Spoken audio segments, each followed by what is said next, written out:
Es un gusto estar nuevamente juntos. Hoy vamos a comentar el libro Muero por ser yo de Anita Moorjani. Acá en la intersección hemos abordado diferentes temas. Decíamos que la conciencia es uno de nuestros temas centrales y cuando decimos conciencia no nos referimos ni a la que remuerde ni a la que se responsabiliza, como cuando decimos levantar conciencia o hacer conciencia, sino al fenómeno de percatarnos, ya sea percatarnos de objetos externos a través de los 5 sentidos, que son la vista, el oído, el tacto, el gusto, el olfato, o percatarnos de objetos internos a través de la mente, el intelecto, los sentimientos, lo que unifica todo eso, el sentido del yo. Y podemos hablar de la realidad de lo que percibimos, puede ponerse en duda, podemos ver un espejismo, por ejemplo, pero de lo que realmente no existe duda, de lo que más certeza tenemos, es que hay una sensación del yo. El mundo objetivo puede ser traicionero. A la luz de la ciencia, muchas cosas terminan no ser lo que parecen o son englobadas en modelos o entendimientos más amplios que modifican nuestro concepto de realidad, ¿no? Por ejemplo, si pensábamos que la Tierra es plana, pues ahora sabemos que es hexagonal. Así como nosotros estamos parados en un lugar que nos parece plano, pues pueden haber otras personas paradas en otros lugares. La realidad se va ampliando, se va modificando y también la imagen inicial que tenemos de nuestro cuerpo como algo sólido cambia cuando sabemos que sus células son reemplazadas constantemente. Hay órganos que mudan completamente sus células en un mes, otros en un año. Creo que es al cabo de 7 años que ya no hay una sola partícula de nuestro cuerpo que sea la misma. Si somos un objeto, somos más como una fuente. La forma de la fuente es continua, pero el agua está fluyendo. No es un bloque sólido de agua congelada. El diseño de la fuente informa la forma que toma ese flujo de agua. Se puede decir que somos más que una conformación física concreta. Estamos hechos fundamentalmente de información. E incluso podríamos decir que esa forma concreta, específica, que es nuestro cuerpo, es una especie de espejismo, un espejismo de células que están muriendo constantemente y renaciendo constantemente. Y nos podemos preguntar si para el cosmos existe el espejismo o es simplemente un punto de vista, el reflejo, la percepción que nosotros tenemos de algo concreto, como es el cuerpo, es un punto de vista. Lo que le pasamos a nuestros hijos en los genes no es realmente de índole material, sino informativo. Claro que una carta escrita en un papel tiene la materia, el material que es el papel, la tinta, pero la materia es secundaria. La información en los genes es lo que perdura. Cuando una célula del cuerpo muere y otra nace, lo que perdura es la información. Esto es para los que los que leímos el libro, nos hace preguntarnos, bueno, ¿cómo puede ser que una persona que fue declarada clínicamente muerta tiene una experiencia interna, bueno, eso todavía nos puede, a lo mejor es más fácil entender que el que esa persona vuelva y al volver su cuerpo esté transformado. Es quizá porque la información que está a la base de ese cuerpo, la premisa fundamental, el entendimiento fundamental, se ha transformado a tal grado que incluso ese flujo que forma el cuerpo se transforma completamente. No solo el cuerpo se está transformando, sino que nuestra percepción, nuestros pensamientos van y vienen y lo que queda es lo que los unifica es una sensación del yo. Entonces, en algún momento nos preguntamos, bueno, ¿qué pasa con esa sensación del yo al momento de la muerte? Hemos dicho que esa sensación del yo es como una ola en la superficie del océano. En el fondo del océano la existencia es. Y nuestra identidad puede pasar de ese nivel en la superficie del océano, donde somos una ola individual, a la experiencia universal de ser. Pero mientras sea algo momentáneo, en la meditación, por ejemplo, la sensación del yo con minúscula es lo más cercano que tenemos a algo permanente, algo que se siente verdadero, algo que unifica para nosotros todas las percepciones, por lo menos por 50 o 100 o 120 años de vida. En un momento dado es muy natural preguntarnos qué sucede con esa experiencia del yo a la muerte. Bueno, una respuesta que parece bastante lógica es que desaparece, simplemente desaparece como cuando quedamos dormidos. Otra es que se fusiona con una existencia universal y otra es que en la superficie reencarna, digamos, esa sensación del yo vuelve a aparecer en otra ola, que hay alguna información que se transmite de alguna forma. Esa es la idea que está detrás de la reencarnación o del alma que perdura. Entonces tenemos varias posibilidades: que desaparece, que perdura, como una idea filosófica, podemos admitirla. Y si perdura, a lo mejor habita en otro plano o reencarna en otro cuerpo. Desde el punto de vista judeocristiano, se va, digamos, a otro plano, que puede ser el cielo o el infierno. Aquí estamos haciendo un recuento histórico, digamos, cultural.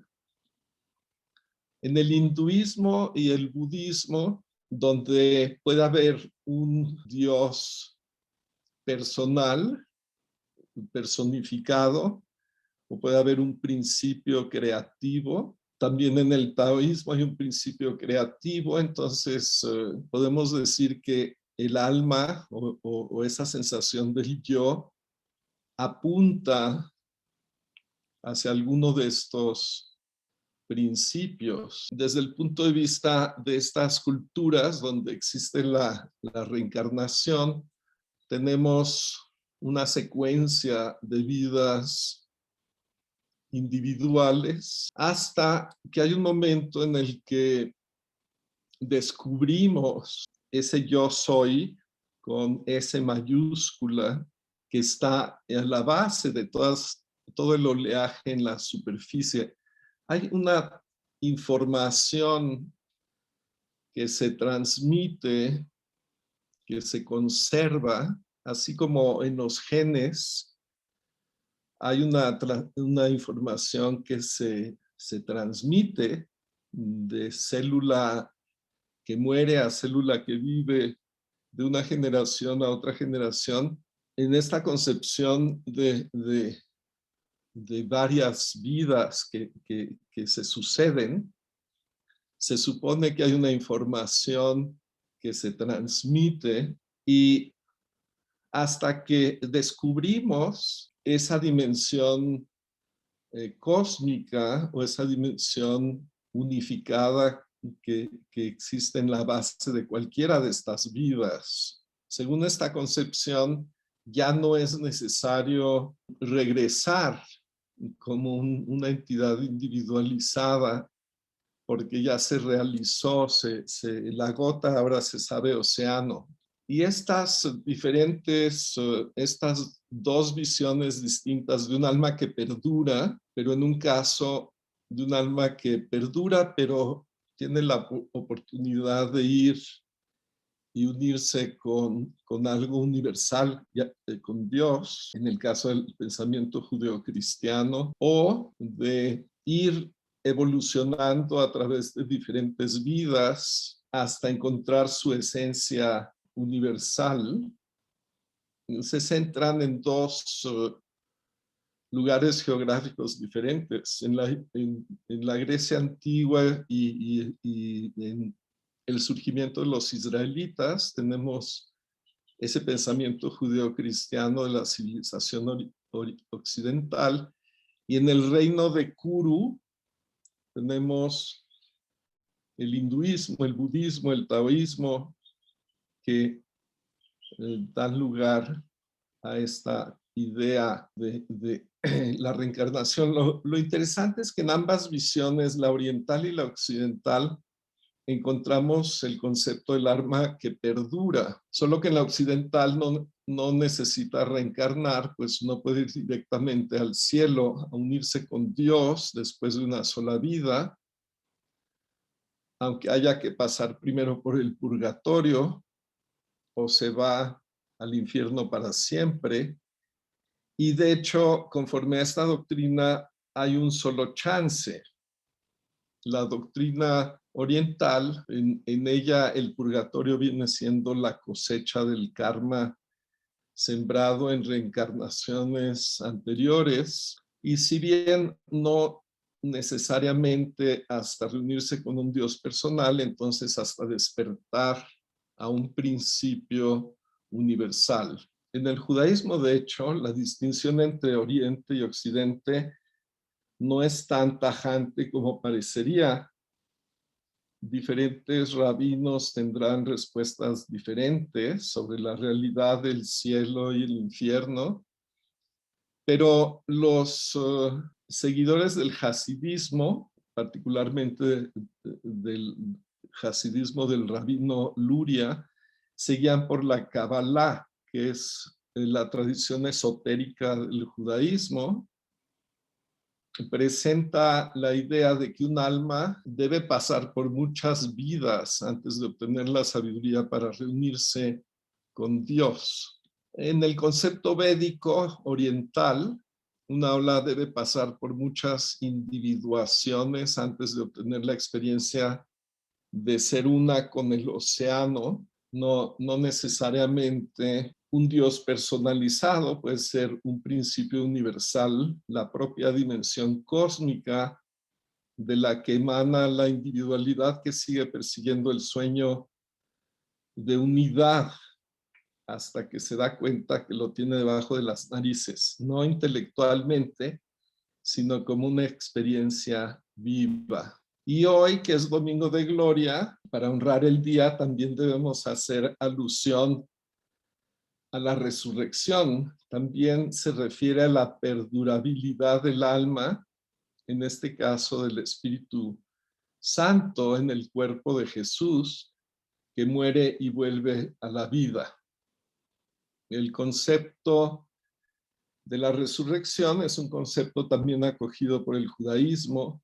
No es el de la reencarnación del alma que encontramos en la Kabbalah, sino más bien al revés, de la resurrección del cuerpo muerto que se tenía. Y esto se supone acontecerá para los judíos con la llegada en un futuro del Mesías, y de hecho un espacio para la tumba en el cementerio judío en el Monte de los Olivos, que mira hacia el monte del templo en Jerusalén, puede costar más de $1.000.000.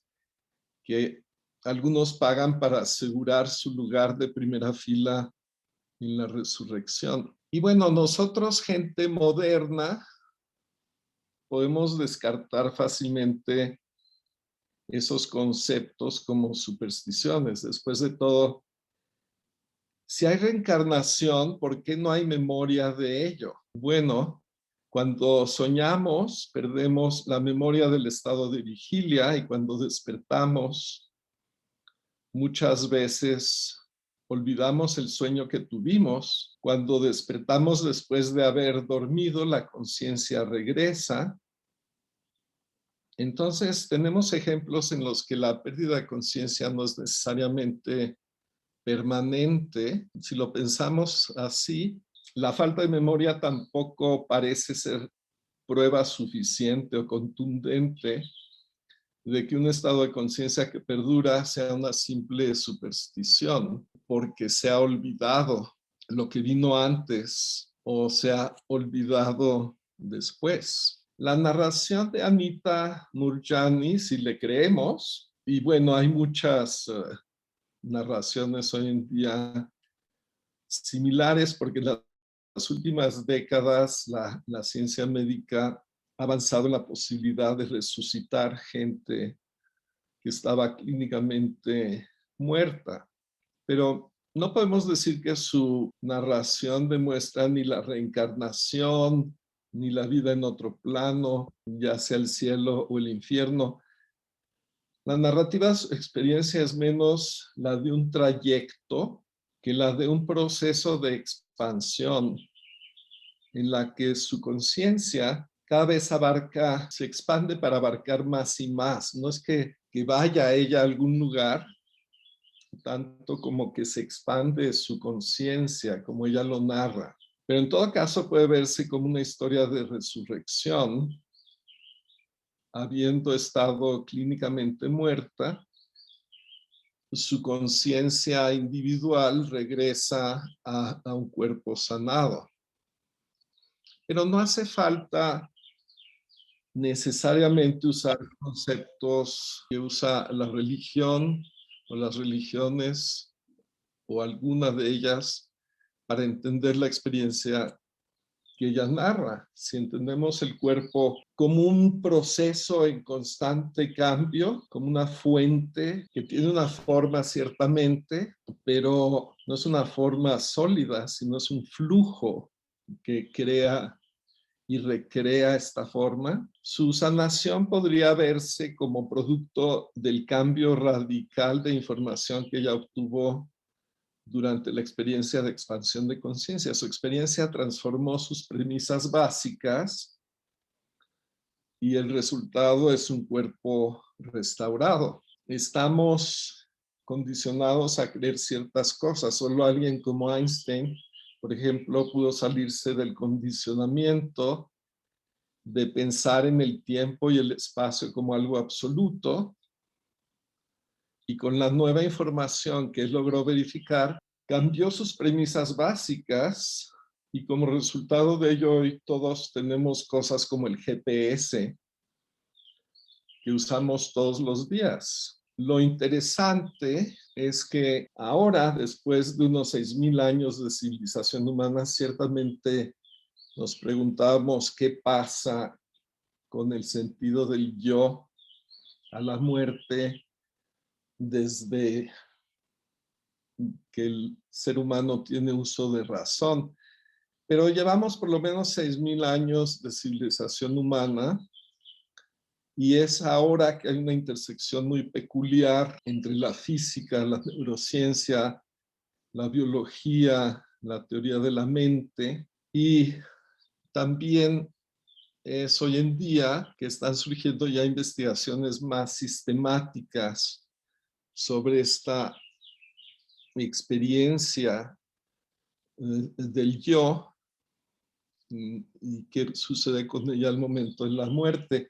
Veamos un video, algunos quizás lo vieron, lo circulé, de unos 5 minutos. Un investigador de la Facultad de Medicina de la Universidad de Nueva York que coordinó un estudio él lo dice ahí, me parece son 12 universidades en Estados Unidos y en Europa, y más de 2,000 sujetos de esta investigación, gente que murió clínicamente y regresó a la vida. Veamos a qué conclusiones está llegando la investigación científica sobre este fenómeno. So, what happens when we die? It's a question that humanity has wrestled with throughout history. But a new study conducted by NYU may have found some answers. Dr. Sam Parnia is the director of critical care and resuscitation research at NYU Langone School of Medicine, where he ran this study. Thank you so much for joining us, Dr. Parnia. Pleasure. Thank you for having me. What would you say? What actually happens when you're clinically dead? You know, when people die, essentially it's when the heart stops. So this has been going on for as far as we know, millennia, not longer. And when the heart stops, you stop breathing and your brain shuts down, and that's how we declare people dead. And that's why we give a time of death and we give them a note. And really, to be honest with you, until about 50 years ago, that was the point of death. So people become lifeless, motionless, the brain shuts down. But now through advances in medicine, we can actually bring people back to life even after they've gone beyond that threshold of death, and study what happens to them. And one of the interesting things, of course, is that the brain completely shuts down, as I said. But what's fascinating is that the cells inside the body, and particularly the cells inside the brain, do not suddenly become annihilated. They go through a process of decay that can take a few hours, which is why we can actually medically bring people back to life after they have technically gone beyond that threshold of death for tens of minutes, if not hours of time afterwards. And that, of course, raises many interesting questions about what happens when we die. So tell me more about this study. How did you conduct it? And tell me about, how you came about reaching your findings, your conclusion. You know, I'm an intensive care doctor, so my job is them from dying. But unfortunately, people do die, and we try to revive them. What we have found is that over the last few decades, many millions of people have now come back, and many of them have reported, actually, anecdotally, that they've been able to see and hear things going on, even though from our perspective, they should have been dead and their brain should not be functioning at all. And so we became intrigued to study this, one, because it was fascinating, and two, because we tried to revive people without brain damage and to ensure they don't have any disorders of consciousness, so not becoming like brain damaged or having a vegetative state. At any rate, so this particular study is the largest study ever carried out in the world. It was done in 15 medical centers across the US and in Europe. And we studied more than 2,000 people who'd gone through this cardiac arrest or process of death. And we did not expect people to have any consciousness or awareness, but intriguingly, up to 40% of people came back and had a perception of being aware of what was happening to them, even though they had technically gone beyond the threshold of death. Why do you think that is? Well, there's a lot to it. I should also add that among that group, 10% had a very deep, profound mystical experience that was very true to them. But interestingly, 2% actually had full awareness, could describe all the events that were going on that were validated. So of course the question is, why does that happen? And we don't have the answers, because to our scientific model, when people have died, there should be no more conscious awareness going on. But it sounds like maybe consciousness is able to continue. And by that, I don't mean that they're awake, but that entity that makes us who we are, makes Sam who he is, makes Rena who she is, the self, the mind, seems to continue and doesn't become annihilated after a person has gone through their process of death. Were there any of the people that you studied that completely lost all consciousness? Well, that's what I was trying to explain. Yeah. Everybody loses consciousness immediately as soon as the heart stops. It's not like they're awake and watching us. Well, you mentioned that there were some people who remembered there was some sort of mystical experience that they were going through. Were there some people who said, nope, didn't feel anything, didn't? So some people don't have any recollections. What we don't know is whether they had experiences and forgot it afterwards, and that may be what's happening.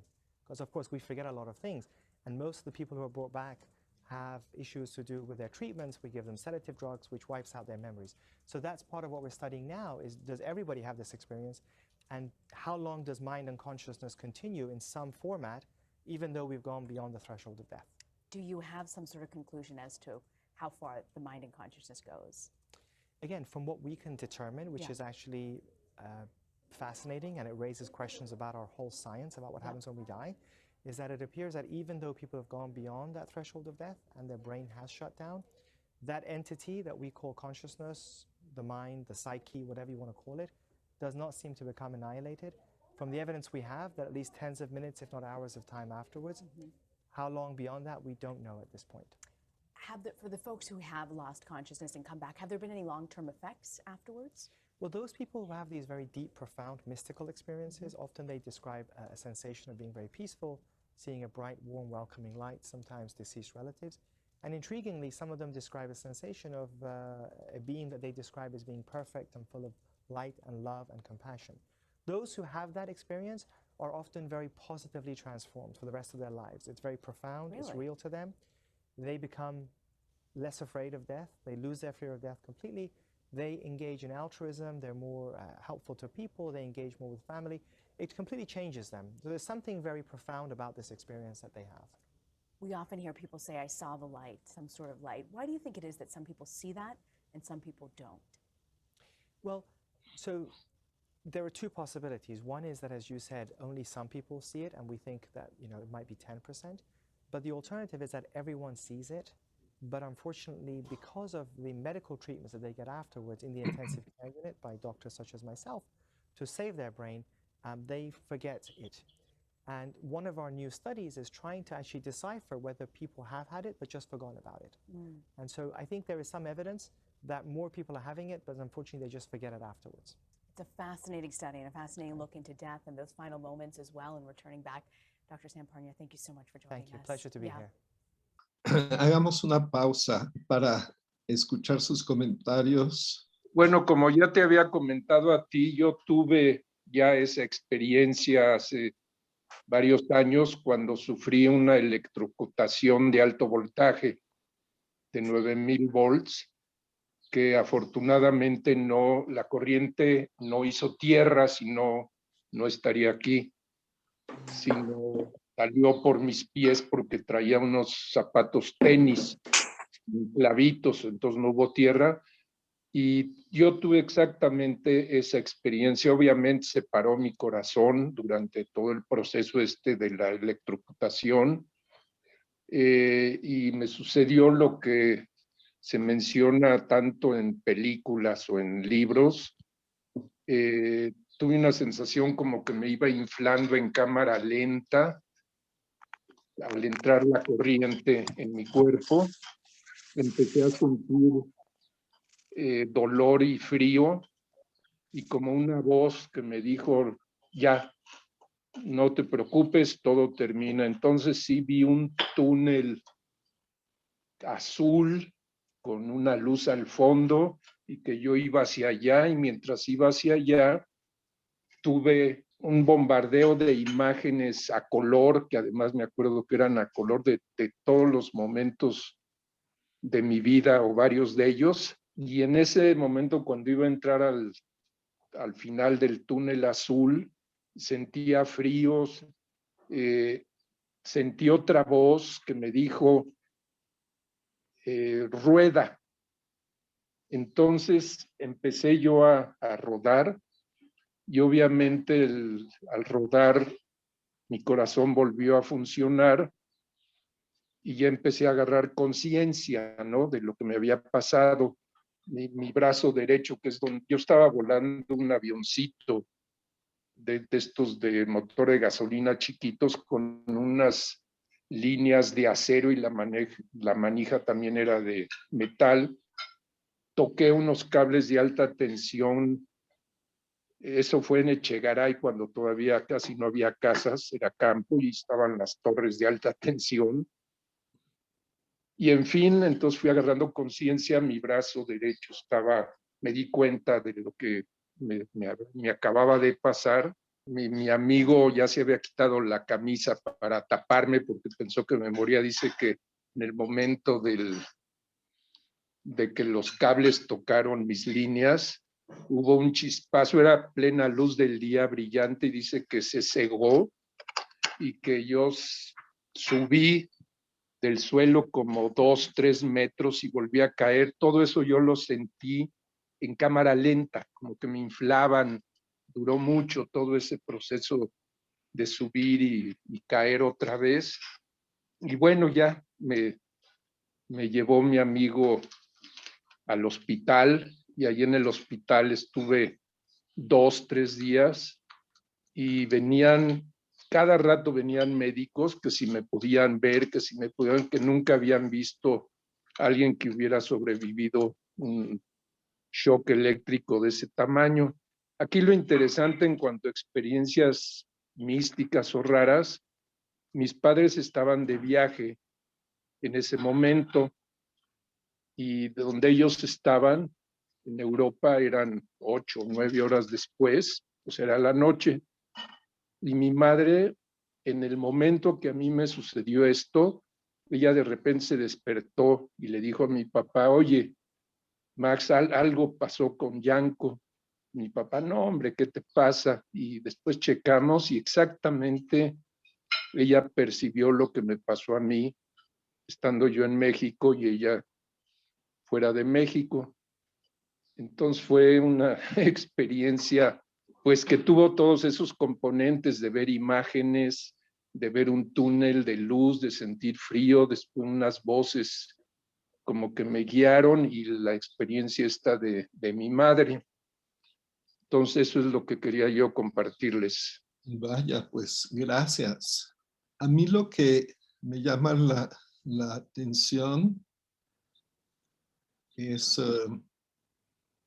cierta uniformidad de datos, pero uno podría, bueno, si somos muy escépticos, podríamos decir, sí, es una especie de alucinación que se repite, pero no sé si para ti, Jack, como para otros, tú sabes perfectamente que esa experiencia fue real.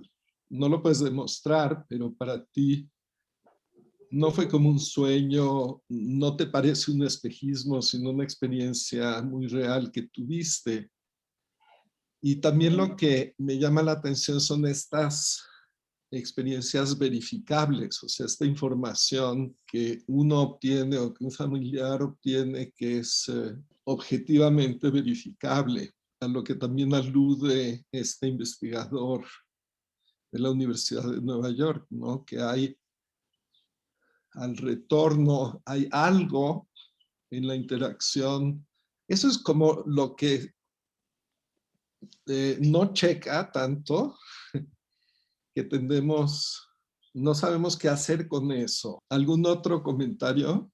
La verdad, bueno, yo leí este libro hace varios meses y justamente lo que me convenció fue eso, el testimonio del doctor en el prólogo y todas las cosas que ella logró percibir que después fueron verificadas, me pareció impresionante.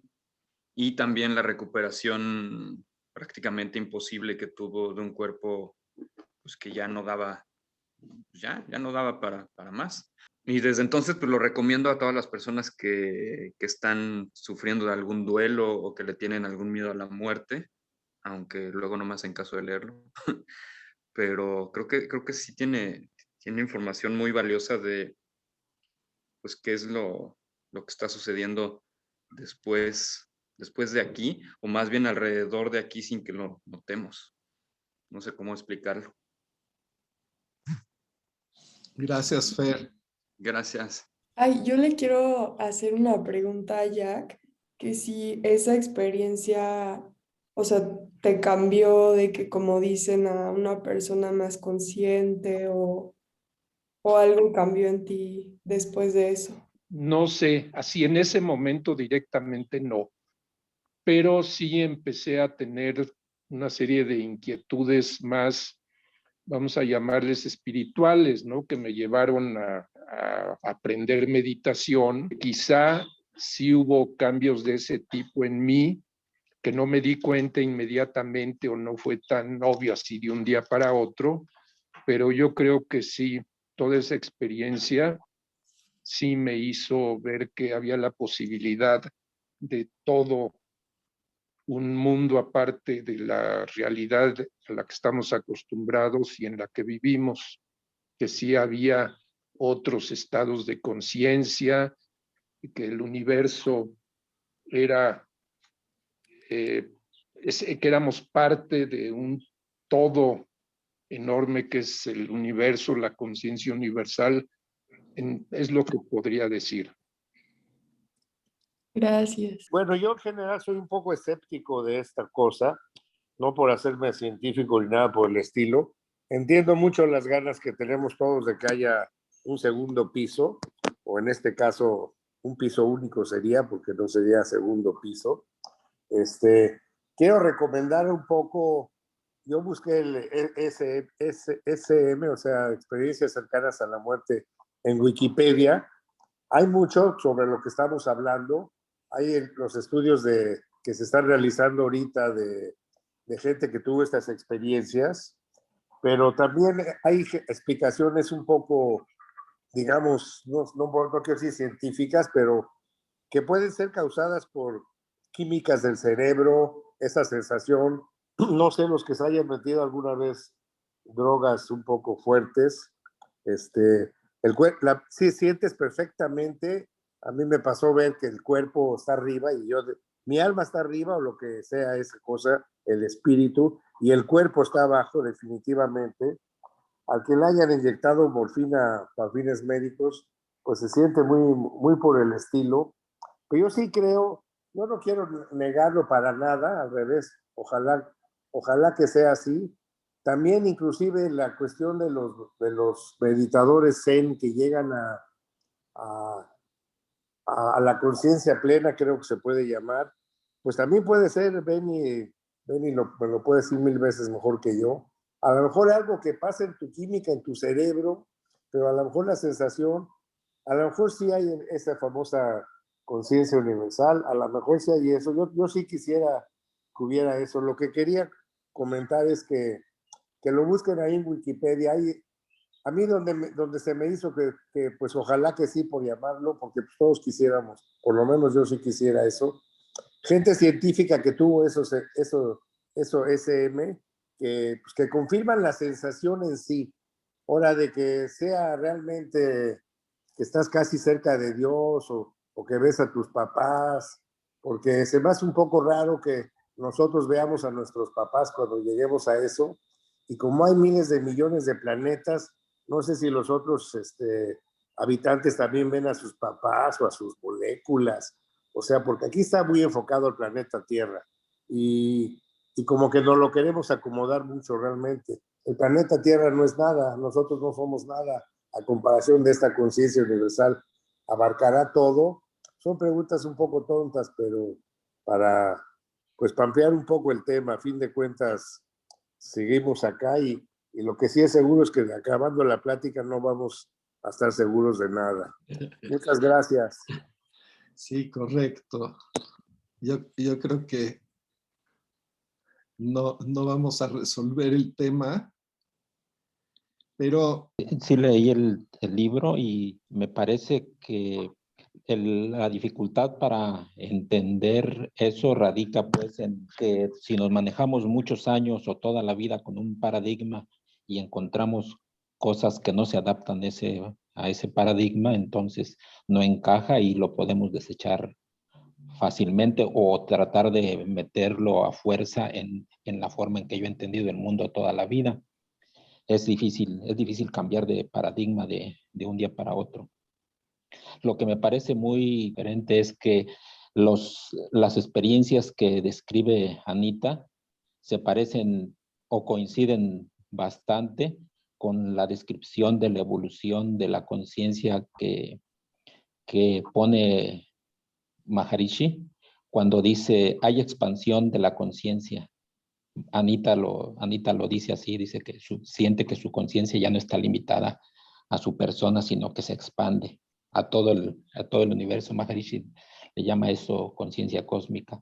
Luego, en otra parte dice que la vida, los colores, las cosas se ven más brillantes, se ve maravilloso eso. Esa es otra descripción que hace Maharishi en otro estado evolutivo.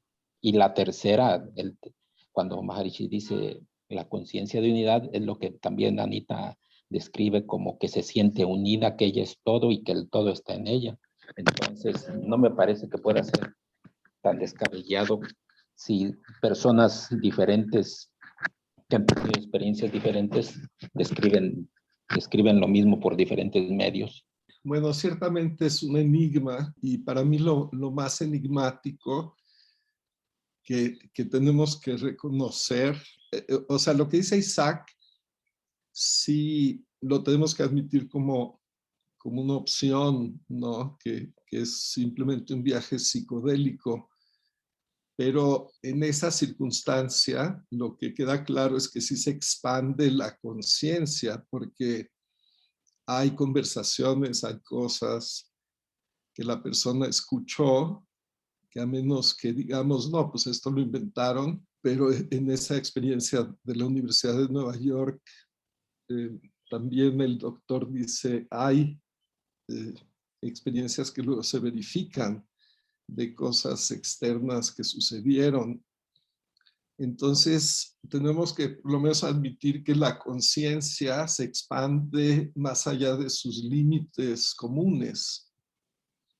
Ahora, si eso puede suceder, podemos asignarle quizás, por lo menos con un signo de interrogación, la posibilidad de expansión de la conciencia subjetivamente, que es real, esa expansión que también podemos experimentar como meditadores o como una experiencia de mayor unidad con todo, ¿no? de una unicidad de todas las cosas. Podemos quizás abrirnos a la posibilidad de un paradigma en donde eso no es simplemente una imaginación o un viaje psicodélico, sino una expansión de la conciencia que realmente está sucediendo. Pero bueno, todo esto tiene que ver con una pregunta muy presente en las ciencias modernas que está sin resolver, que es si el cerebro es el que produce conciencia o hay una conciencia que precede al cerebro y habita o se canaliza a través del cerebro. La teoría no es más que una hipótesis presentada por el Premio Nobel de Física del año pasado, que plantea el concepto de la protoconciencia, eventos de conciencia que existen de sí en la naturaleza y que el cerebro aprovecha, digamos, o canaliza como si fuera una computadora cuántica, y eso da lugar a la conciencia humana. Roger Penrose no identifica su protoconciencia con la conciencia con Dios o con el ser budista. Más bien, los que han leído un poco de física cuántica conocen este concepto del colapso de la onda cuántica que genera la medición de una partícula. Colapso es una palabra que nos puede sonar un poco extraña si no hemos leído física cuántica, pero podemos decir hay una decisión, o Penrose diría hay un proceso decisorio que presenta una partícula, presenta un átomo como una partícula cristalizada, digamos, a partir de una onda fluida, donde no hay una cristalización de una partícula. Y esa decisión, digamos, Penrose es la que dice, la está tomando la propia naturaleza. Hay un elemento de conciencia, precursor de conciencia, nos permite entender la conciencia, aunque sea filosóficamente, él no lo está definiendo más allá de una forma muy básica, como un ingrediente básico del universo que va a haber que entenderlo. Él dice, todavía no se entiende, él tampoco lo puede explicar, es solo como una visión hipotética de su parte, pero que hay un elemento consciente que va a tener que entenderse de protoconciencia para entender el funcionamiento de las leyes de la naturaleza. Penrose admite que sí, aunque no, su protoconciencia no es eso, tiene relación con esas concepciones metafísicas, digamos, de la conciencia, y no cabe duda que nos permite visualizar un campo de conciencia que está más allá o antes del cerebro. Volviendo al libro de Anita Moorjani, algo que destaca en su experiencia es esa unidad y una especie de desaparición del tiempo. Y habla ella de estar rodeada o inmersa en un amor incondicional. La última intersección, José Gordón nos habló del quehacer científico, del quehacer artístico, de la aspiración humana más fundamental en términos de sueños de unidad que ocurren en el tiempo, ya sea en el avance científico que va al encuentro de una teoría del todo o en la integración de opuestos aparentemente irreconciliables, excepto en la poesía o el arte en general, o en la búsqueda del abrazo de otro ser humano, todo lo cual, desde nuestro punto de vista, se da en un espacio delimitado y en un tiempo que transcurre secuencialmente. Y se podría decir que si venimos de ese estado de unidad, cuando venimos a este mundo, es en el amor de la madre, donde el niño tiene su primer sueño de unidad. En el amor de la madre busca salvar la brecha entre el mundo y él y encontrar la unidad espiritual. En los primeros meses de vida se sabe que el niño ni siquiera distingue el borde de su cuerpo como el límite de donde comienza y termina él. Pero su venida al mundo es un proceso de establecer límites, sin nunca dejar de querer recobrar la unidad acá en la tierra. En la narración de Moorjani, que está presente en muchas experiencias similares, es la plenitud, digamos, de ese sueño de unidad, de estar saturados de un amor, siempre, no muchas veces, la descripción es un amor incondicional, que es un amor que no depende de nada. Ella realmente no habla en sí de Dios, sino de un amor condicional. Para mí la palabra Dios es demasiado grande, yo no la puedo procesar muy bien. Pero esta experiencia de un amor incondicional, Anita no está diciendo que ese amor emana de otra entidad, sino que es una entidad en sí mismo, este amor. Es una saturación en una esencia de la que participamos, pero que normalmente no experimentamos. Entonces, para terminar o antes de volver a abrir a comentarios, a mí me gustaría oír unos minutos de un rabino, creo que su apellido es Friedman, se me escapa ahorita el nombre, pero es un rabino judío que nos está hablando de estas experiencias cercanas a la muerte, y hay una subtitulación y yo hice una pequeña travesura en la traducción. Traduje, cuando él dice Dios, lo traduje como amor, o amor, esa sensación de amor incondicional. No sensación, sino experiencia. Cuando él dice Torah, que es el libro sagrado, la Biblia, lo traduje como información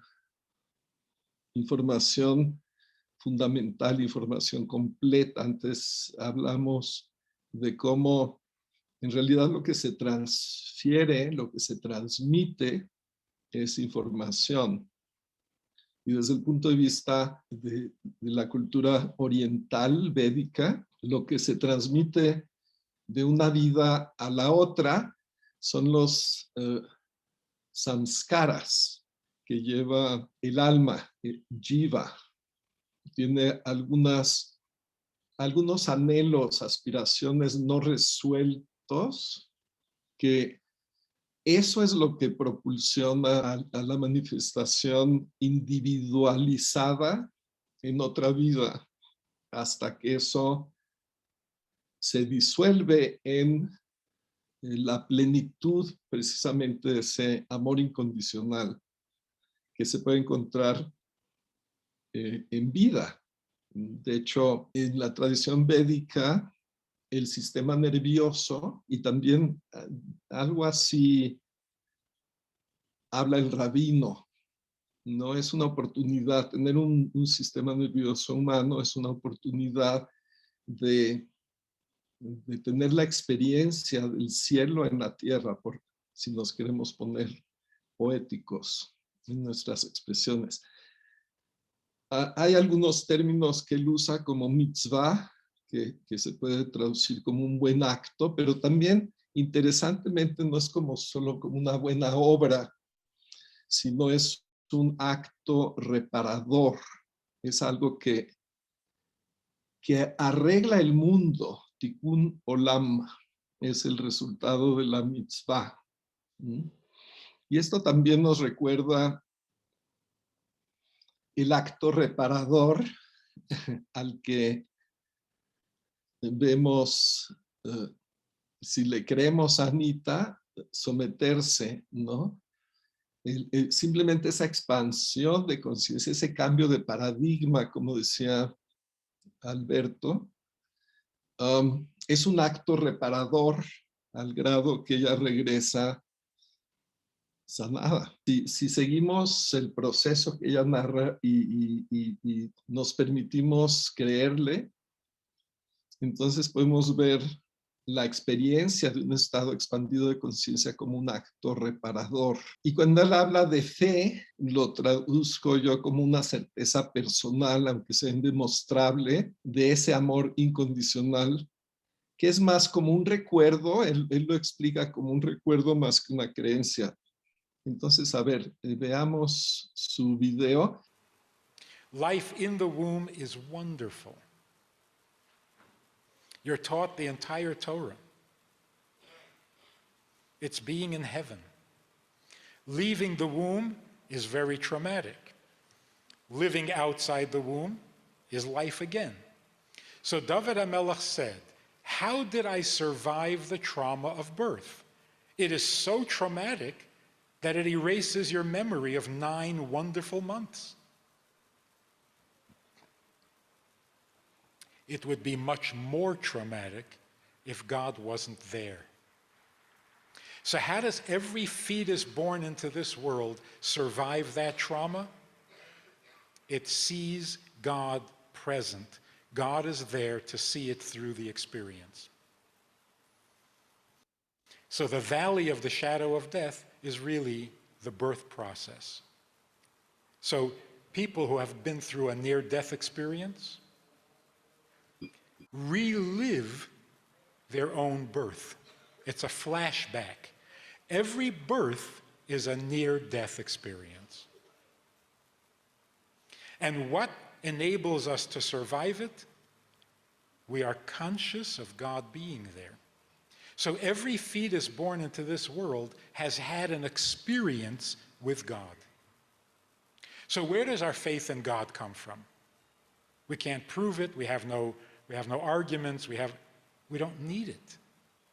We remember God's presence when we needed him the most, at conception and at birth. So every near-death experience, anybody who's been through it, comes out the other end believing. Why is that? Because he's reliving and re-experiencing his own birth. You know, some experts say near-death experience is people seeing themselves in a dark tunnel. There's a light at the end of the tunnel. There's an angel there, all white, urging you to come into the light. You get the picture? You're being born. You're going through a dark tunnel, and there's this guy dressed in white or pale green urging you to come out because he doesn't want to get sued.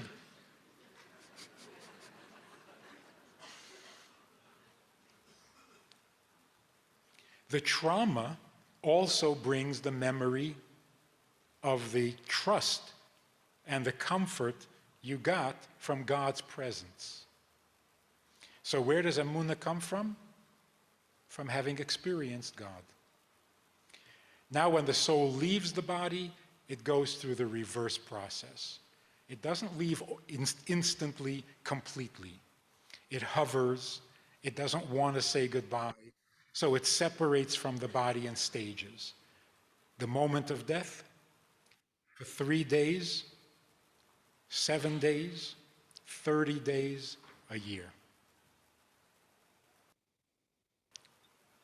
The Torah tells us this so that our own existence is expanded greatly. We know what happens even though we can't see it. We can stay in touch even though we can't see it. So our horizons are much broader and much greater. And the world needs to know these things. And that's what God does for us. When he sends the godly soul down to earth, he sends along with us pieces of heaven, the mitzvot, the Torah. When we do mitzvahs, we run a home according to Torah. We're importing, deporting, downporting stuff from heaven that keeps us in touch with who we really are. So that even living in the body on the farm, on earth, the soul can feel like a princess and can feel at home. That is the mystery of the soul's coming and going. That is the justification for putting a delicate, sensitive princess into a very indelicate and insensitive condition and place. But in the end, the soul will have proved itself. Every soul has a beneficial effect on its body. The body and the human soul become refined because there's a godly soul there. When you get 10 godly souls together, it generates a degree of holiness that allows us to read the Torah, to say certain prayers. It's a collection of souls, and that is an awesome amount of holiness. The Baal Shem Tov said that where there are 10 Jews in one room, angels are afraid to enter.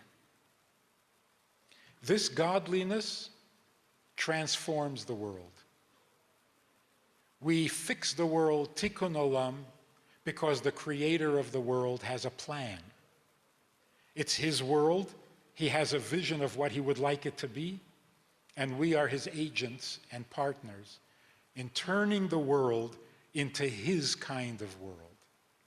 A world that pleases him, that welcomes him, so that he can have his home in the lowest of worlds. Bayom hahu yihiyeh Hashem echad u'shmo echad. As a result of our serving God, doing mitzvot, bringing holiness and godliness to the world, the day will come when God will be one and his world will be one with him. But that's due to our efforts. So the soul yearns to go back to heaven, feels uncomfortable, encumbered by a body, but it knows its mission, and it is humble enough to accept the mission. So it goes about doing mitzvah.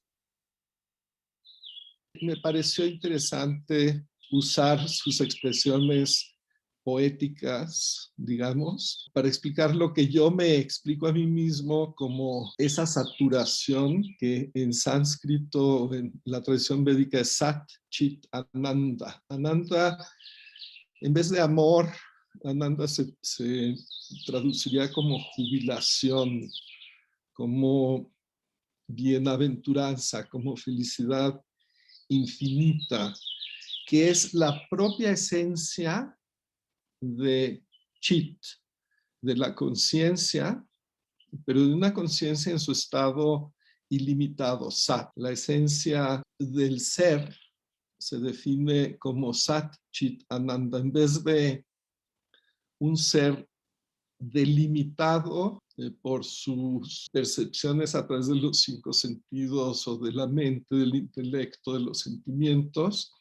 La experiencia del ser sin aristas. Hemos dicho, debajo de la película encontramos una pantalla que no tiene los límites, las definiciones de la película. Ese ser ilimitado es Sat, es consciente, Chit, y es Ananda. Si hemos tenido una buena meditación, podemos saturarnos de ese Ananda y podemos, entonces tenemos 2 formas de entender eso. Una, hemos derramado químicos, una bioquímica sanguínea que produce ese estado de felicidad, o nos hemos conectado con algo que existe de sí mismo y que nosotros manifestamos en el proceso de manifestarnos como individuos, lo cual perdura después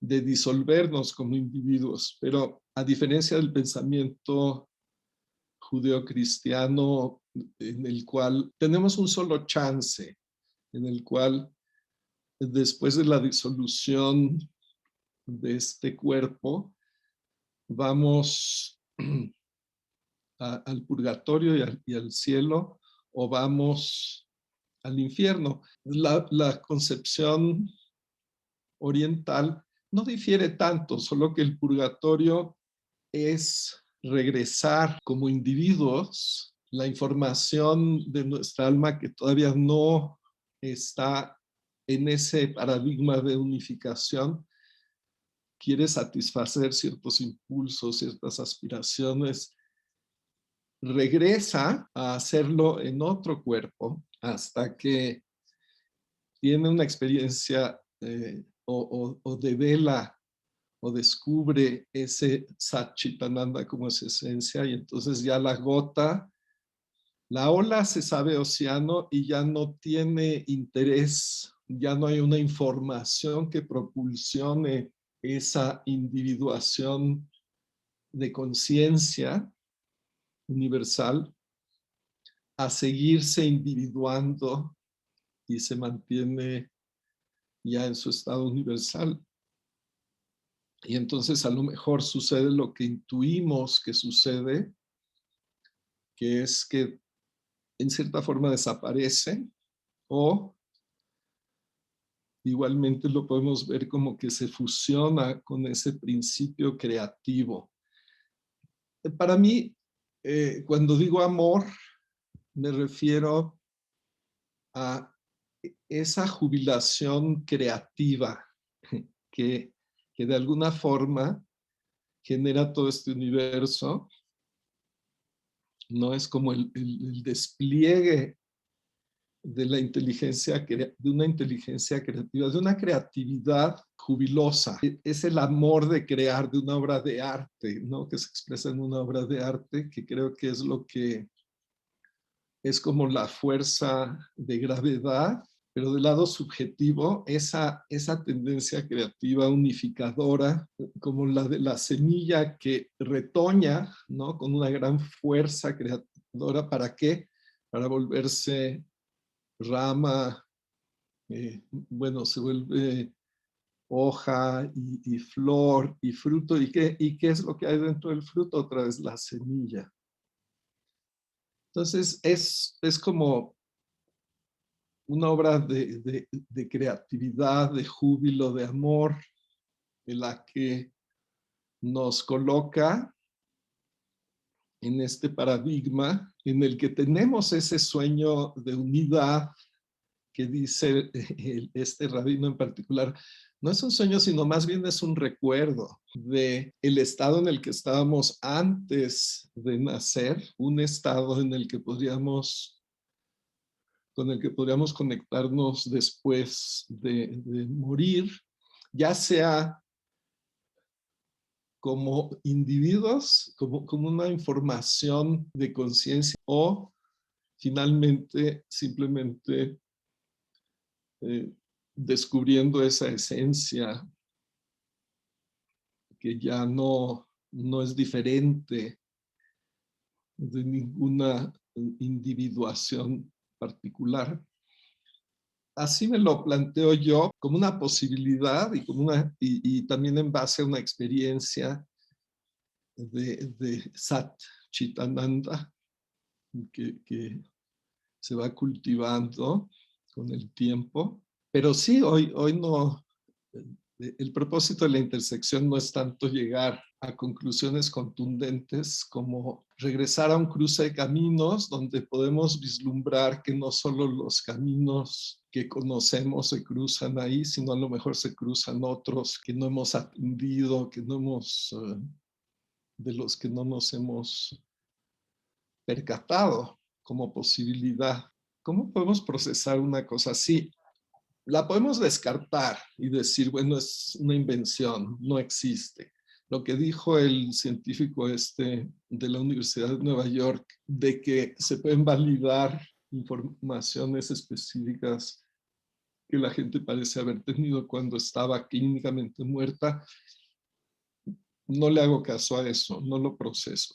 O si le damos cierta credibilidad, ¿cómo lo procesamos? Creo que para la única manera de que Isaac Kraus se convenza un poquito más es si tú le enseñaras meditación trascendental, porque solamente a través de la experiencia es posible poder ir a ese lugar. Hoy en mi programa decía yo, bueno, esto es una experiencia mística lo que estoy viviendo, entonces debiéramos anunciar, ahora usted no tiene que ser un santo para vivir una experiencia mística, estaba jugando con eso.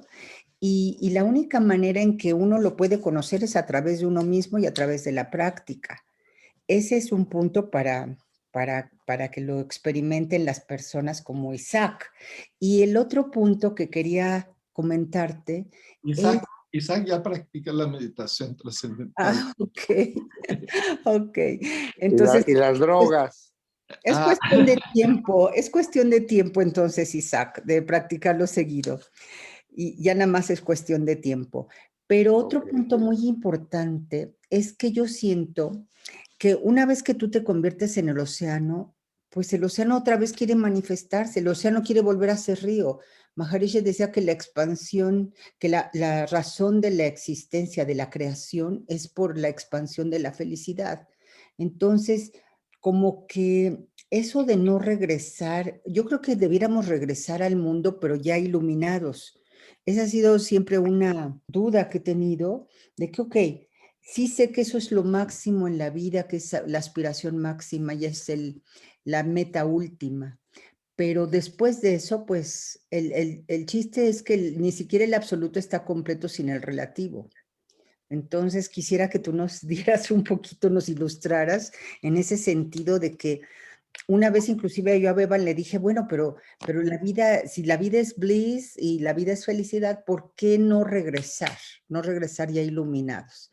Entonces sí me gustaría escuchar de ti la respuesta a esta pregunta. Una cosa que reconozco y que creo que debemos reconocer es que una experiencia de conciencia ilimitada no deja de ser una experiencia personal. Podemos tener prueba indirecta de que es una experiencia del absoluto. ¿Por qué? Porque otra gente que sale de esa experiencia y la describe como la describiríamos nosotros, o porque hay ciertos cambios en la electrofisiología cerebral o en la bioquímica o en el metabolismo, y porque también verificamos esa experiencia a partir de la experiencia narrada por los diferentes poetas o sabios de diferentes culturas y religiones y diferentes tiempos. Pero todo eso no deja de ser una experiencia indemostrable. Sin embargo, la diferencia entre la fe y la creencia es que para mí la fe es una certeza personal, aunque sea indemostrable. Si hemos crecido o si tenemos una cierta forma de ver las cosas, podemos no abrirnos a esa experiencia personal y no darle crédito. O sea, no tener fe en nuestra propia experiencia personal, sino dudarla y descartarla. Lo que para uno es certeza, para el otro es imaginación. Y no hay forma de salvar esa brecha. La certeza tiene que ser adquirida individualmente y tenemos que reconocer, entender que aún la experiencia que podemos tener la podemos nosotros clasificar de muchas formas diferentes. Y en cuanto a tu otra pregunta, sí, no, yo no creo que sea tan binaria la cosa.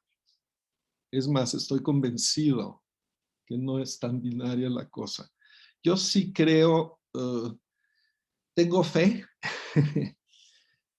en que la conciencia es algo que nos precede e incluso que la conciencia individualizada es algo que es perfectamente capaz de perdurar, como lo narra Anita, como nos muestra ella que perdura, no nos demuestra que se fusiona con la esencia que podemos llamar divina o la esencia del ser.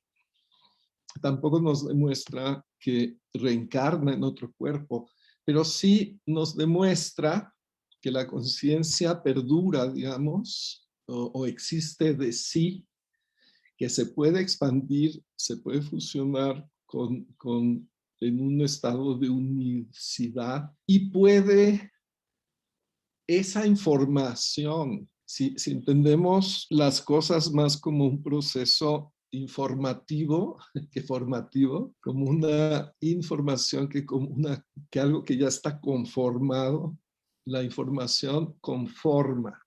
Entonces, esa información es tan poderosa que puede reconformar la manifestación física de la conciencia. Pero no, yo no creo que sea binario, y en los últimos 10, 12 años me he convencido que no es binario, que o el alma se fusiona con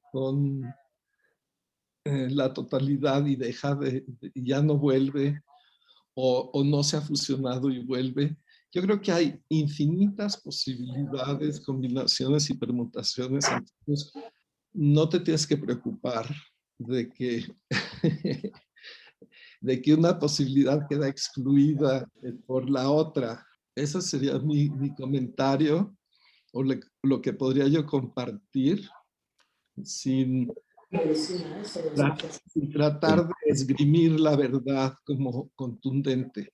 Este tipo de experiencias que relata la gente, incluso ya que es una pregunta que le podríamos hacer, ocurren únicamente en los hospitales, cuando la gente de alguna manera está medicada y se le hace algún tipo de proceso para que regrese. Me llama la atención cómo en su casa no haya vivido esa experiencia o en algún otro momento. Sí puedo creer, como dice Ale, que a lo mejor a través de la meditación puedas llegar a sentir eso. Pero esa es mi duda, esa es mi parte escéptica, digamos, de esto, ¿no? Porque todos refieren lo mismo. Yo no sé si es debido a la cuestión del tipo de medicinas que toman o de, no sé, estoy un poco como Isaac, qué horror, pero eso me pasa, ¿no? No sé qué opinen de eso. Sí, no digo, yo estaba en el campo, en Echegaray, cuando me sucedió todo esto. Es justo decir que en el hospital estás más al borde de la vida y la muerte y por eso pues se han oído más experiencias ahí. Yo también tengo muchas dudas al respecto. Yo generalmente me gusta pensar que la conciencia es algo que está ahí y que más allá de la fe, la experiencia te da más credibilidad que la misma fe. Porque si has sentido la experiencia de la expansión de la conciencia, pues puedes no poderla explicar o puedes no poderla compartir con toda la ciencia. Pero ahí está el valor de lo que viviste y en ese sentido es muy difícil especular. Tengo a un amigo, bueno, un hermano muy querido que dice que tiene la suficiente inteligencia para no creer ni siquiera en una experiencia divina. Sin embargo, prefiere creer a través de la fe. Lo que yo creo que es bueno es cuestionarnos. Podemos decir, es muy fácil decir, mira, así como cuando nos dormimos, desaparece la conciencia. ¿Por qué no? Si el cuerpo desaparece en vez de quedarse dormido, va a desaparecer. O sea, es como una intuición muy fácil de adoptar y de adherirse a ella.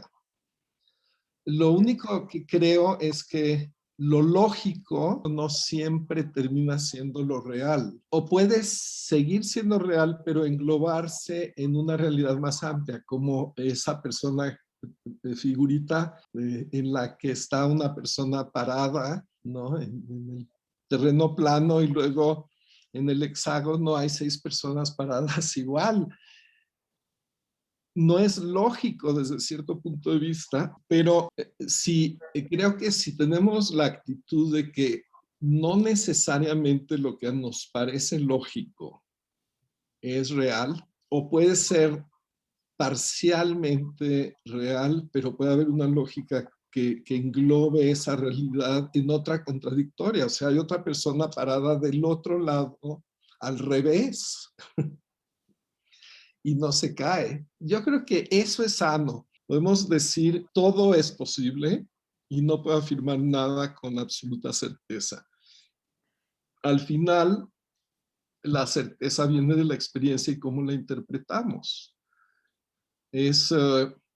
Interpretamos como real nuestra experiencia de expansión de la conciencia en la meditación o la interpretamos como producto de un cambio bioquímico. Bueno, Maharishi diría, es producto de un cambio bioquímico y es real. Obviamente hay cambios bioquímicos, pero ¿qué es la gallina y el huevo, no? La realidad de la experiencia produjo el cambio bioquímico o el cambio bioquímico produjo la experiencia. Y ese es, hoy en día vivimos en una época muy interesante. La física cuántica no ha resuelto el tema de si estamos juntos o separados con el resto del universo. Hasta hace 100 años estábamos muy felices separados unos de los otros, el sujeto del objeto, y ahora ya no estamos tan seguros. Y la otra cosa que no ha resuelto la ciencia es si la conciencia antecede el cerebro o el cerebro da lugar a la conciencia. Y son preguntas que no podemos, al final, cada quien sabe lo que sabe, ¿no? O sea, ¿cuántas veces no nos quiere convencer un amigo o un familiar o el mundo que algo que nosotros sabemos de nuestra interacción con otro familiar o con nosotros mismos o con el mundo no es real, pero nosotros sabemos que es real. No hay forma de que nos convenzan de que no es real. ¿Y quién tiene la verdad? ¿El que tuvo la experiencia o el otro que interpreta nuestra experiencia desde afuera? Cada quien va a tener una certeza de la cual, o sea, a mí nadie me va a sacar de la certeza de que estoy viendo una computadora, de que estoy hablando, de que Tata me está contestando. Alguien me va a decir, no, es que tú te lo imaginaste, tú esto, así te pareció. Bueno, yo tengo esa certeza y nadie me va a sacar de esa certeza. ¿Y de qué viene esa certeza? De mi experiencia. Hay millones, según este señor de la Universidad de Nueva York, ¿no? Hay millones de personas que han regresado de esa experiencia. Y como dice Grisel, bueno, sí, tuvieron una alucinación, a lo mejor, que es común a todas esas personas, pero la persona que regresa de eso dice, es que para mí yo sé que no era una alucinación, fue más, lo que dice Anita Moorjani en ese libro es una experiencia más real que cualquier otra experiencia que yo haya tenido. Para ella eso explica su sanación, su nueva actitud ante la vida. A lo mejor no nos lo explica a nosotros, pero a ella sí se lo explica. Yo lo proceso de la siguiente manera. Cuando oigo estas cosas, por ejemplo, lo que dice Yanko, lo que dice ella, lo he leído en varias relatos de gente que ha tenido esta experiencia, lo único que digo yo es, ah, caray. O sea, pero ya después de eso, para mí eso no prueba nada. No prueba que sí existe Dios o que no existe Dios. No prueba ninguna de las explicaciones que me hayan podido dar después de eso son como el punto, the point, sino que la experiencia es como, lo único que a mí me provoca son dos cosas, más preguntas, más ganas de leer de eso, porque se me hace una manera de tener una experiencia más allá de lo que yo estoy programada a tener, a menos de que me suceda lo mismo cuando me estoy muriendo, pero fuera de eso, pues nunca voy a tener una experiencia como la que tuvo Anita o como la que ha tenido otros científicos o gente que pasa por eso. Entonces me interesa muchísimo. Me interesa como me interesan las matemáticas, que son un lenguaje que para mí son fascinantes. Todas las cosas me fascinan, simple y sencillamente. No me comprueba ni me desprueba nada.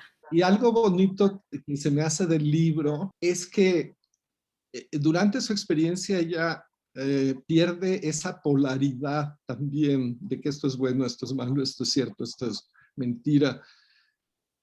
Esto es justo, esto es injusto. A mí me llama poderosamente la atención como ella dice, es que no es que es mi mal karma que me enfermé o que fue culpa de tal cosa. Es simplemente algo que sucede y no le asigna ella polaridad. A su experiencia de amor incondicional, no, hasta donde recuerdo, porque yo no lo leí todo otra vez, lo leí hace un tiempo, hasta donde recuerdo no le asigna una caracterización religiosa de X tipo. Ella simplemente está narrando como tú estás diciendo. Ah, caray. O sea, esto es lo que está pasando. Y aquí estoy descubriendo, incluso dice como que no hay que ahora me van a castigar o me van a premiar. No, el amor en el que estoy saturada es incondicional, pero no como resultado de algo que hice o dejé de hacer. Y incluso pone en entredicho todo el concepto de justicia divina. Me hace pensar que ese es un concepto, si hay reencarnación, regresamos a cosechar justicia en este plano, porque es un punto de vista secuencial de las cosas de causa y efecto que tenemos en este plano. Pero ahí ella dice, todo está pasando al mismo tiempo, no hay una polaridad de que esta gente me hizo algo malo, bueno, todo está en un orden perfecto. Y bueno, es la experiencia de Acaray, o sea, it's happening, no, y me está pasando, y esta experiencia, Acaray es una experiencia, Ujú. Y la de ella también es una experiencia. Y más allá de eso, es difícil ir. Ahora, esa experiencia, en la medida en la que te transforma, en la medida en que ella le atribuye a esa experiencia la sanación, bueno, esa es una certeza que ella tiene y no te lo puede demostrar, solo te lo puede comunicar. Hay algo, Benny, que sí siento que transmite acerca del cáncer y de un concepto de karma distinto, que sería como a través de las vivencias difíciles y contradictorias que tuvo en su vida, fue acumulando cierta distorsión sobre ella misma que se convierte en un efecto que el cuerpo se ataca a sí mismo a través del cáncer. No lo explica como a profundidad, pero lo que sí explica son las vivencias y el resultado, no tanto el proceso. Entonces, a la hora de entrar en el amor incondicional, todas esas distorsiones, todas esas creencias negativas, por llamarle de alguna manera negativas, pero distorsionadas de ella misma, se nulifican ante el amor incondicional, lo que la lleva a curarse de regreso. No sé si estás de acuerdo conmigo. Sí, gracias por explicarlo. Sí, ella se sale este binomio, ¿no? De que o es así o es asado. Y sí explica cómo ella creció en una encrucijada de conflictos culturales, religiosos, donde sus amigos la inspiraban cierta lealtad a la creencia que se seguía en la escuela, la creencia católica, pero su familia era hindú y ella es una persona cosmopolita moderna y también es mujer, entonces hay ciertas cosas que se esperan de una mujer y todas estas cosas de conflicto, ¿no? Ella en un momento dado las reconoce como una información distorsionada que distorsiona su cuerpo y como tú dices, luego esta experiencia de amor incondicional, lo que el rabino llama una mitzvah o una acción reparadora, resetea toda esa distorsión y sana su cuerpo. Que es como entiendo lo que acabas de explicar. Sí, exactamente. Siento que tal vez allí podría explicarse un poquito el concepto de karma que venía de tiempos antiguos y que tal vez se ha malinterpretado en los últimos cientos de años, ¿no? Tal vez el karma no es realmente lo malo que haces, sino la percepción distorsionada que tengas sobre algo y cómo tú proyectas esa distorsión en ese algo. Sí, creo que es una conclusión lógica de lo que ella narra. Hay una distinción ahí muy interesante entre karma como malo o bueno, que le asignas una polaridad, o como una distorsión de la realidad, o sea, un estado en el cual el mundo es plano y solo tú y solo el que está en tu mismo plano está parado sobre la tierra, ¿no? Y eso es una distorsión. Cuando se amplía la visión, va a haber gente que está en el lado opuesto de este planeta y también está parada y lo siente igual que yo. Es un alivio, una reparación de la distorsión. Y me recuerda algo que Maharishi promovió mucho, la medicina natural y la Ayurveda, el sistema de medicina natural de la India. Pero él explicaba que no era las plantas o lo que te iba a reparar, que el primer foco de enfermedad es el error del intelecto, el error que comete el intelecto de asumir que nuestra existencia está separada de todo lo demás. Ese es el primer error y el primer fundamento del desequilibrio y la enfermedad. Hay algo más fundamental que lo físico y que llamamos leyes de la naturaleza, ¿no? O sea, una ley de la naturaleza es una relación y una relación es algo abstracto. Sí, la Tierra siente la fuerza de la Luna y la Luna siente la fuerza de la Tierra, pero esa relación que podemos definir matemáticamente es una abstracción que gobierna lo físico. Cuando hay enfermedad, no es que el hígado esté enfermo, lo físico, sino que la relación entre las células del hígado está olvidada.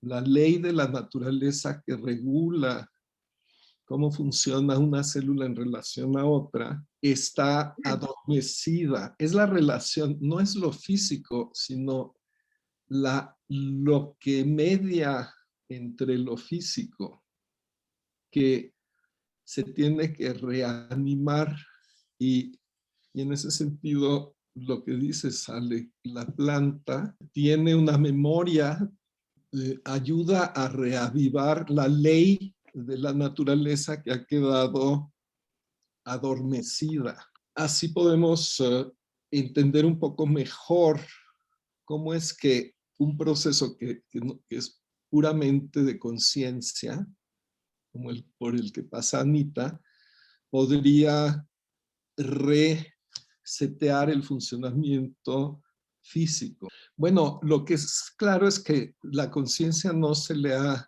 podido ubicar ni siquiera en el funcionamiento neuronal de ninguna parte específica del cerebro ni del conjunto del cerebro. La conciencia en sí no se le puede focalizar, localizar en ningún lugar. Parece ser más como el todo que es más que la suma de las partes, ¿no? Como el espacio en una casa es más que el techo, que la pared, que el piso, que las lámparas. Es un todo que no es ninguna de esas cosas, que trasciende eso, que está, pero ahí es donde está la pregunta. ¿Es producto de las partes o es capturado, por así decirlo, por las partes? Pero existe de sí. El espacio, podemos decir, existe de sí.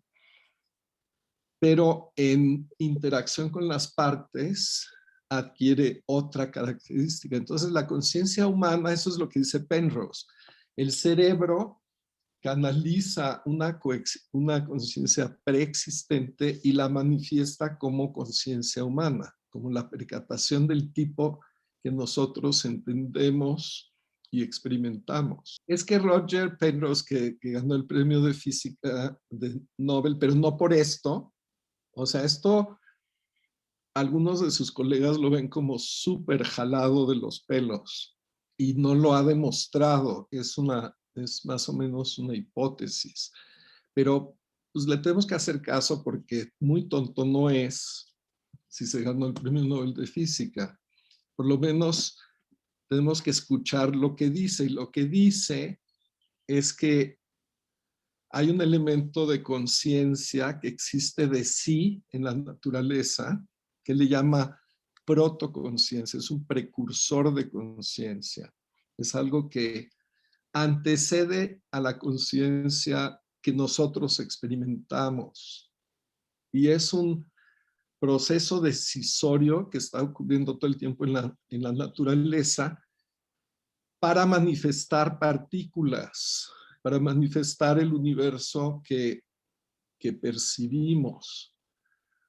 Está habiendo una decisión protoconsciente en el universo. Son eventos de protoconciencia ubicuitos en el universo. Y él dice, el cerebro es una computadora cuántica que procesa esa protoconciencia y da lugar a la conciencia cómo la experimentamos y cómo la exhibe el ser humano. Y verás algo, Cura, tampoco podemos soslayar el hecho de que sí se han encontrado estudios de un cuarto estado de conciencia, alerta en descanso. Entonces, el desarrollo de estos estados de conciencia muestran o evidencian un camino hacia el desarrollo de la conciencia total, ¿o no? Sí, pero Isaac te puede decir que son esos cambios bioquímicos los que generan una experiencia de un cuarto estado de conciencia, como se podría generar una alucinación.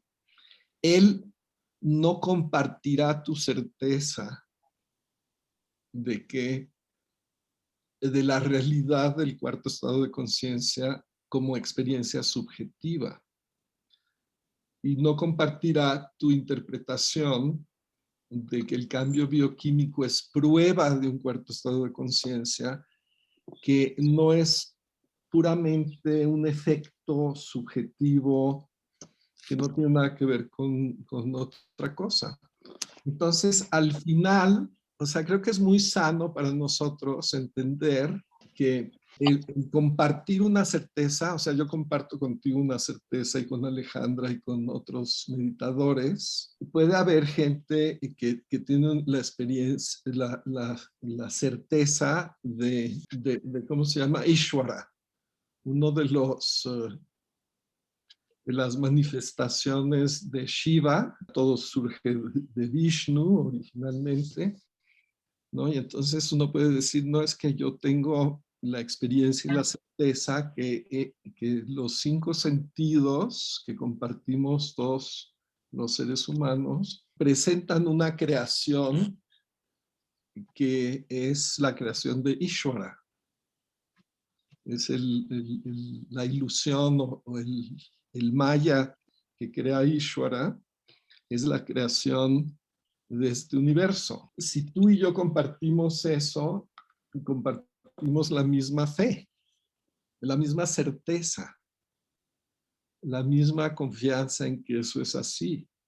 Pero es sano reconocer que esa es una certeza que surge de mi experiencia y que mi experiencia no es transmisible y que otra persona va a entender mi experiencia de otra forma, aunque haya 100 millones de personas que compartan mi certeza, el 101 va a decir, bueno, ustedes 100 millones pueden tener esa certeza, yo no.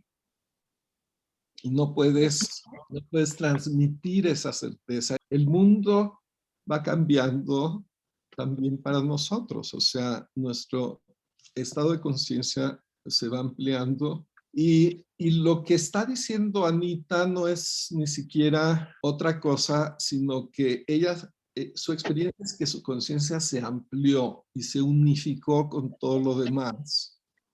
Y que en esa unificación se percató de un poder creativo que se experimenta como el flujo de amor, del amor, o del júbilo, de Ananda, ¿no? De la bienaventuranza. Y te está diciendo su experiencia, no te está diciendo cómo son las cosas, ni te está diciendo su experiencia. Me recuerda esa frase religiosa que dice, para cada hombre guarda un nuevo rayo de luz el sol y un camino virgen Dios. Cada quien tiene su camino.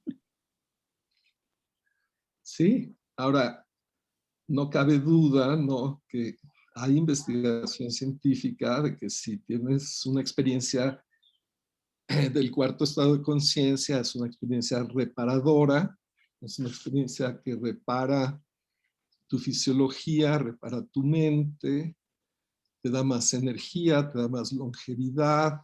La certeza de ese ser ilimitado que tienes en el cuarto estado de conciencia no la puedes comunicar. Bueno, es un estado, dices, más allá o trascendental. Yo lo que me llevo de un libro como estos no es ay, qué rico, me voy a esperar a la muerte y ya no me tengo que preocupar de nada porque cuando me muera voy a tener el amor incondicional. Bueno, es como el Big Bang y la escala de Planck. El Big Bang a lo mejor sucedió en un tiempo pasado o podemos decir que en un tiempo futuro, pero la escala, lo que se llama la escala de Planck, que está disponible en todo momento, es ese espacio y tiempo infinitesimal más pequeño que existe, está en cada momento. Entonces, yo de esto no me llevo la moraleja de que, bueno, en el tiempo vamos a llegar todos a eso, sino que en este momento podemos accesar esa realidad expandida. Y eso es por lo que a mí un libro como este solo me confirma que existe una realidad expandida disponible en todo momento y en todo lugar. Un paradigma distinto. Ese es el truco de la meditación. Tú puedes empezar a meditar y decir, yo soy meditador. Sí. Y yo tengo más energía. Pero cuando estás en ese nivel más sutil del proceso de pensar antes de la trascendencia, si quieres que sea tuya, se te escapa. Más bien necesitas dejar de ser de ella. No es algo que vas a aprender, sino algo que te va a absorber. O sea, hay una actitud de permitir que suceda y permitir es una especie de hacer, pero al final tienes que let go y da terror. Al más valiente le da terror, porque desapareces y nadie, o sea, tú quieres que sea tu espiritualidad, que sea tu trascendencia, que sea tu logro. O sea, tanto así como desaparecer. Ahora, ahí la ventaja es lo que decía este rabino, the trust and comfort que te da el amor incondicional de Dios. O sea, ahí la ventaja que tienes, la ayuda que tienes es la saturación de la confianza y el alivio, digamos, que te da el aroma de esa trascendencia. Pero dice uno, bueno, voy a mojarme los pies en eso y regreso rápido. A menos que realmente, como dices tú, o sea, no es una decisión de que voy a agarrar la trascendencia, porque no se puede agarrar, es inagarrable. Precisamente es trascendencia porque no es un objeto. Los pensamientos son un objeto de conciencia. Los sentimientos son un objeto de la conciencia. Es un objeto interno, pero no deja de ser un objeto, una cosa. Y la trascendencia es la ausencia de objetos, incluso de la ausencia del yo con Y minúscula que se sabe en un tiempo y en un espacio particular. Y se requiere de todo un proceso de entendimiento, de fe, digamos. O sea, el río tiene que tener fe en dejarse ir y convertirse en el océano, porque no va a desaparecer, se va a convertir en el todo.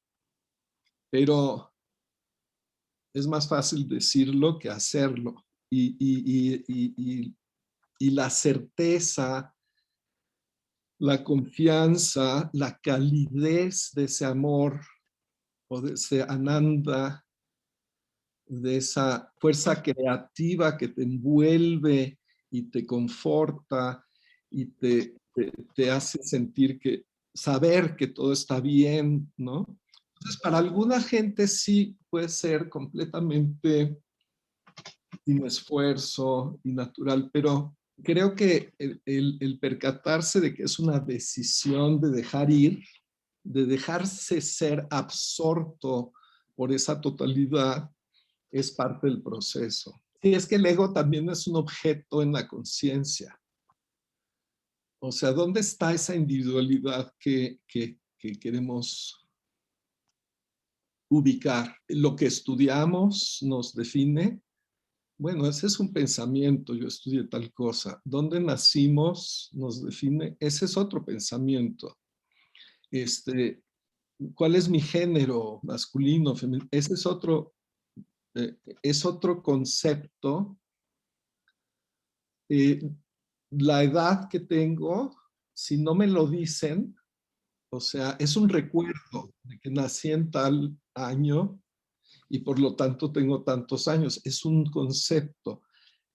Toda esta aglomeración, vivo en México o hablo español, todo eso son cosas separadas que en su aglutinación y en su aglomeración forman una idea, un pensamiento de quién somos. Porque el que dice yo pienso, yo creo, yo siento, yo aspiro, yo quiero, yo odio, es otro.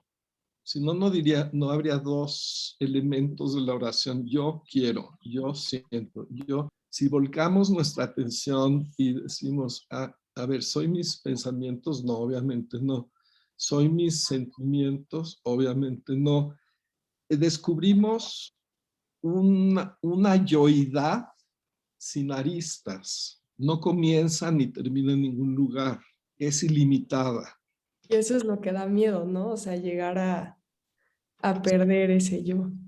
Dejar la idea del yo, que es una aglomeración de circunstancias, de memorias, pero que no es el yo, porque digo yo siento, yo estudié, yo nací, pero dejar esa idea del yo, el ego solo es una idea, le da terror al ego.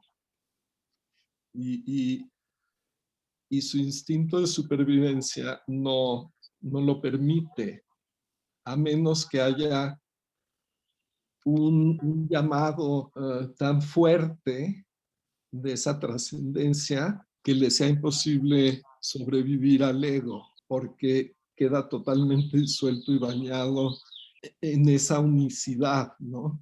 Entonces aquí este diagrama que veíamos, en el que hay una información que se transmite, que es los samskaras, según la teoría oriental. No es en sí la individualidad que dice yo soy Kuber, o yo soy Tata, o yo soy.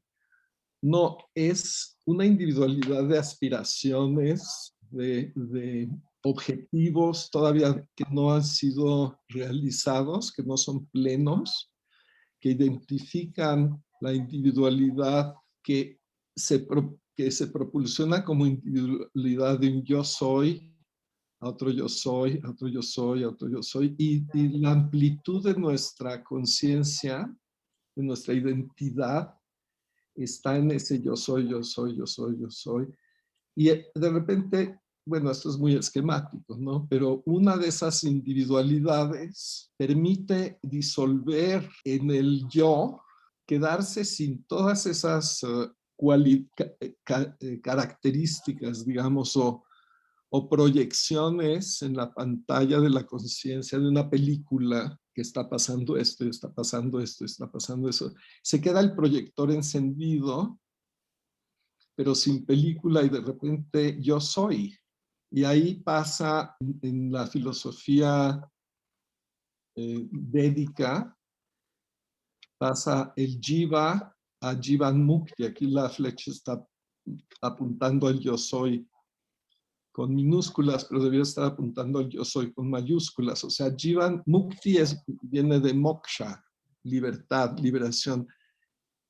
Esa individualidad queda liberada en un soy con S mayúscula. Ahora, eso es muy esquemático, no es que una vida así y una vida y luego de repente ya.